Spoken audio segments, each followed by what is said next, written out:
poslanik Vladan Zagrađanin. Izvolite.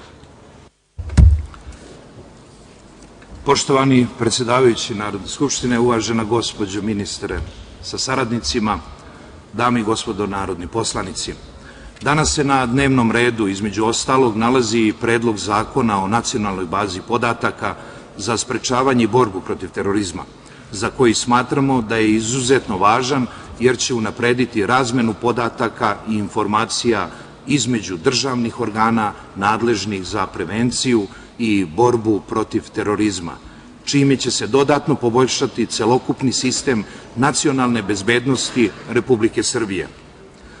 Terorizam danas predstavlja najveću bezbednosnu pretnju na globalnom nivou.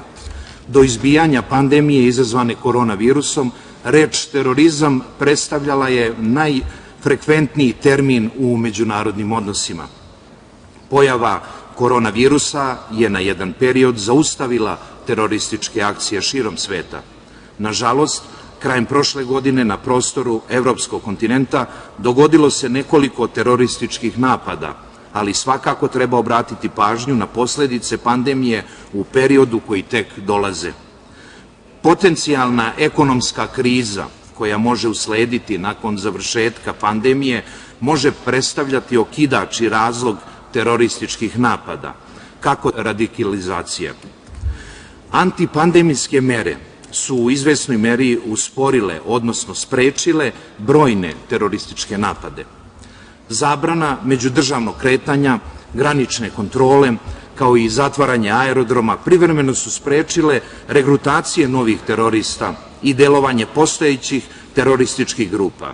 Međutim, otvorio se prostor za druge vrste terorističkih napada, kao što su zloupotrebe digitalnih tehnologija, sajber napadi i bioterorizam.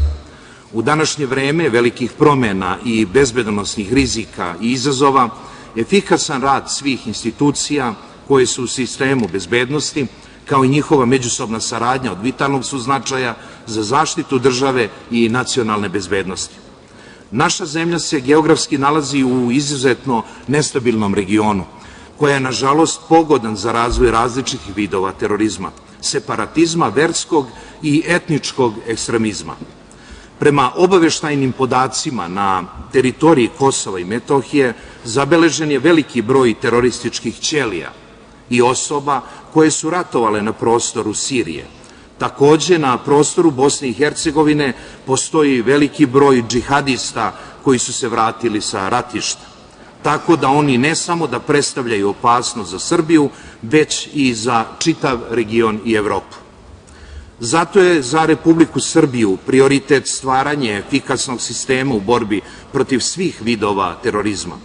Jedan važan iskorak je upravo i ovaj zakon, koji ne samo što unapređuje saradnju sa svim bezbednosnim institucijama, već na bolji način pozicionira našu zemlju u kolektivnom sistemu bezbednosti, posebno uzimajući u obzir činjenicu da mali broj zemalja u Evropi ima nacionalnu bazu podataka za sprečavanje i borbu protiv terorizma.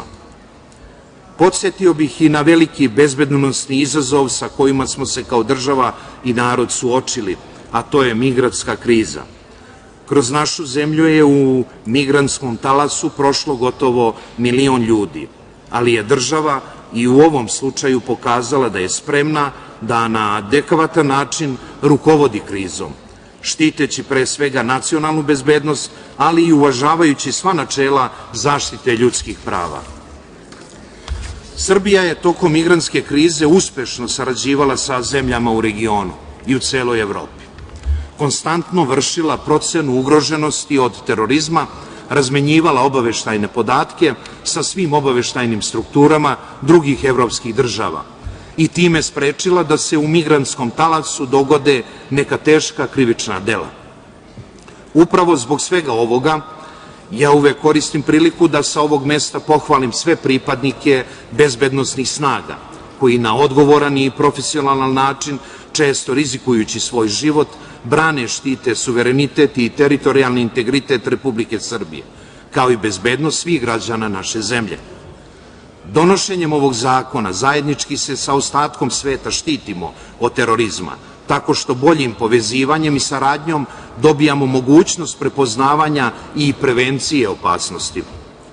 Pružanjem adekvatnih informacija pravovremeno se mogu otkloniti rizici, sprečiti napadi i sačuvati životi. Ovaj zakon je potpuno usklađen i sa Strategijom nacionalne bezbednosti iz 2017. godine, koja je predvidela strategijske ciljeve za izradu nacionalne baze za sprečavanje i borbu protiv terorizma. Ti ciljevi su pre svega prevencija terorizma, otklanjanje terorističkih pretnji, gonjenje terorista i efikasan odgovor našeg sistema bezbednosti na eventualni teroristički napad. Bezbednosna politika ima veoma važnu ulogu u zaštiti svih građana, ali isto tako ima važnu ulogu i u međunarodnim odnosima. Zbog toga svaka država koja pretenduje da bude sigurna i zaštićena treba da ulaže u svoj bezbednosni sistem, a ovakav zakon upravo ide u tom pravcu. U nacionalnoj bazi podataka za sprečavanje i borbu protiv terorizma će se naći sve osobe koje su imale dodira sa terorističkim ćelijama, a ne samo oni koji su krivično gonjeni, što će omogućiti bolji uvid nadležnih organa koji će takođe imati mogućnost da unose podatke. Pored saradnje sa Ujedinjenim nacijama, od kojih ćemo dobiti jedan broj podataka, Republika Srbija donošenjem ovog zakona nastavlja i produbljuje saradnju i sa drugim međunarodnim organizacijama iz oblasti bezbednosti, kao što su Interpol i Europol. Ovakva saradnja svakako svrstava Srbiju u rang razvijenih evropskih zemalja, a posebno uzimajući u obzir i činjenicu da je uspostavljanje ovakve nacionalne baze podataka za sprečavanje i borbu protiv terorizma i obaveza u skladu sa akcionim planom za pregovaračko poglavlje 24 pravda, sloboda i bezbednost.